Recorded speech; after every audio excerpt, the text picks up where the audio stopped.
This video is brought to you by Loot Crate. Head today to lootcrate.com/reviewtechusa and enter the code RTU to save 10% on any subscription plan. Skip it up and that up. So as many of you know, I talked about it in my original new 3DS video. Xenoblade Chronicles is going to be only compatible with the new 3DS because it has more buttons that are required for the game and because the new 3DS has a faster CPU. Now, I gave my take on the whole new 3DS thing and how I'm very, at best, lukewarm on it.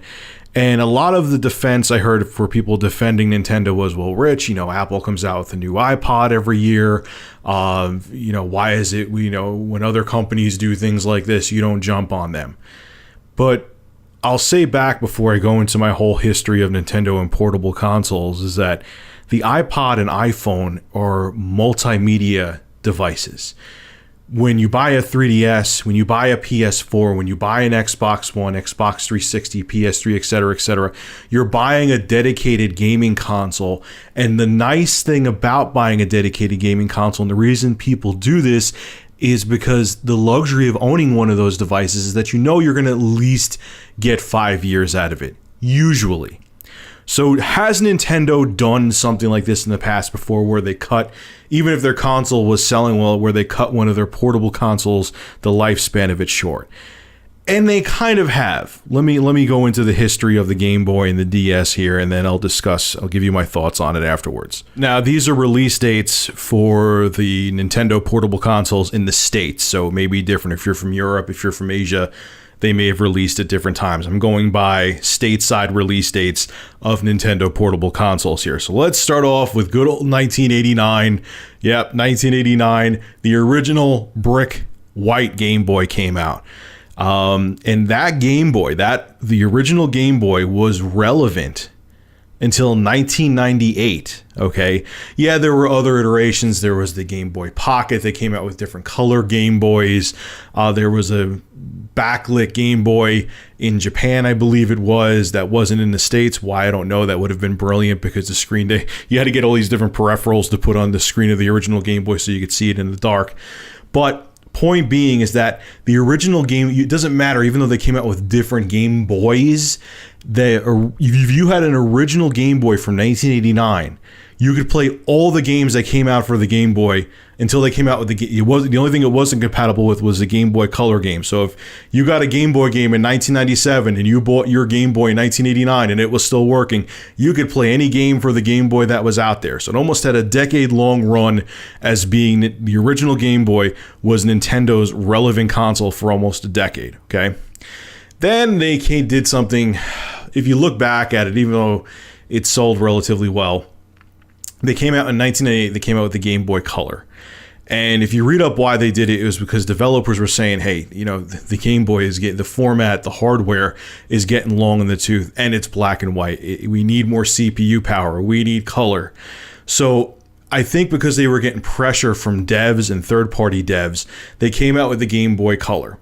And what was weird was in 2001, they came out with the Game Boy Advance. So the Game Boy Color was only Nintendo's lead platform for 3 years. Looking back at that, though, like I just said, I think Nintendo did it to probably appease shareholders because they were getting pressure from third-party devs. That was the reason why the Game Boy Color existed. And honestly, it was pretty ridiculous if you think about it, especially for the 3 extra years. I know people are going to disagree with this. I think Nintendo should have held off, just held with the original Game Boy. And because people were pissed off at that, they got the Game Boy Color. And in 2001, the Game Boy Advance came out. And then Nintendo kind of did it again. The Game Boy Advance was their most relevant platform only until 2004 when Nintendo dropped the DS. Now, here's the thing that's interesting about the DS, because Nintendo almost went back to what they did with the Game Boy. Not as long of a life, not almost a decade, but a hell of a lot longer than what they did with the Color Game Boy and the Advanced Game Boy. The DS, yes, there was the DSi. Yes, there was the DS Lite. There was the DSi XL and all that other crap. The DS was Nintendo's relevant. If you had the original ugly-ass DS, you could still play all the games that you could play in the DSi, minus they had like a DSi shop. I could be calling it the wrong thing, but I know there are games you could download for that you couldn't play on the original DS because they didn't have the, I guess you could call it the App Store like the DSi had. But all the cartridge games, if you had the original DS, all the cartridge games could play on the original DS. So if you had a cartridge game for the DSi, it would work on the original DS. So from 2004 to 2011, 7 years, the DS had a shelf life. The original DS had a shelf life of 7 years. There was no other format out there. So you got over half a decade out of your DS if your original one was still working, until they came out with the 3DS in 2011. And now we know what's going on. Probably in 2015 in the States, we're going to get a newer 3DS. So 3 years and change is the shelf life of the original 3DS. So Nintendo has kind of done this before, but then they kind of went back and forth. Almost a decade with the original Game Boy. 7 years with the DS. I mean, they had those little hiccups with the Advance and the Color, but they kind of have done it in the past and they haven't. What concerns me now, though, and you would think that Nintendo would think about this, is that they would understand that a person who buys a dedicated console, the reason I like dedicated consoles, even with my damn gaming PCs, is you know that you're going to at least get 5 years out of it, where you don't have to worry about getting a new console, where you don't have to worry about upgrading hardware. It's a luxury. And yes, I know they've done it in the past before with the Color and Advanced Game Boys, but I don't think they should have repeated that.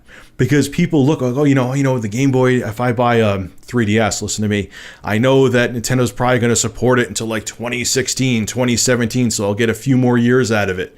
And now that they're doing this, yes, I don't care what you say, it's a slap in the face to the 40 plus million other 3DS owners out there, especially ones who may have just invested in the console thinking, hey, Nintendo just released this in 2011. It probably still has like 2.5, 3 more years to it.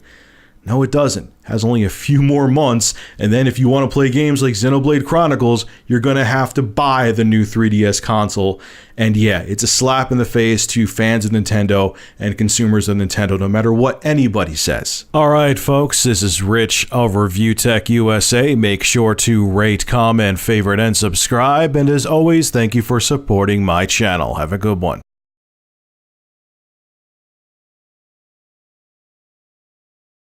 The preceding video was brought to you by Big Cheese's YouTube channel. For gameplay reviews, gaming music, and vlogs, subscribe to Big Cheese VG. Link below in the description.